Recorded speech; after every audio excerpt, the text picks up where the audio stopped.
అభివృద్ధి అవుతుంది. మళ్ళీ ఇంకోటి ఎవడో ఫాల్తుగాడు ఉన్నాడు పట్టి చేయకపోతాను, మొత్తం ఏంటంటే ఇలా భయపెడుతుండంట. వాని బట్టలు ఇప్పి నేను ఉడిపిస్తా. ఎందుకు మీకు భయం? మీకు భయం ఎందుకు? మీకు భయం ఎందుకు? నేనున్నా ఆ ఫాల్తుగాడు ఆడో ఈడో వస్తే భయపడే అవసరం లేదు. వానికే సక్కలేదు.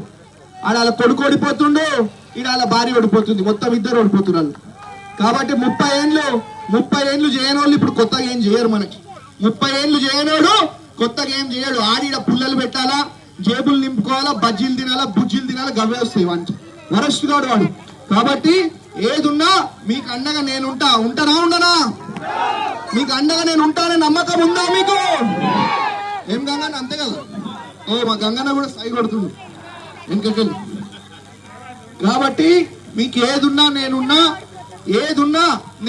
నేను ఎవరిని సహజంగా తిట్టా, కానీ నా మనసు బాధ అవుతుంది. ఎందుకంటే ప్రజలను ఇన్నేళ్ళు మోసం చేసిండు, మళ్ళా కూడా ఇప్పుడు మోసం చేస్తా అంటే ఊకుంటావా మనం? మన హయాంలో నడుస్తుందా?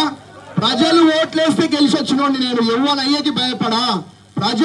ప్రజలు గెలిపిస్తే గెలిచినోండి నేను. కాబట్టి మీకోసమే పనిచేస్తా, మీకు అండగా ఉంటా. ఎవరు అయ్యేకి భయపడే అవసరం లేదు. ఈ విషయం నేను చెప్తా ఉన్నా. ఇలా అధికారం మనది ఉన్నది, అధికారులు మనోళ్ళు ఉన్నారు, మొత్తం మెదక్ కూడా మనదే ఉన్నది. ఎవరికి భయపడే అవసరం లేదు, ఎవరు ఏం పీకలేడు అని చెప్పి తెలియజేసుకుంటారు.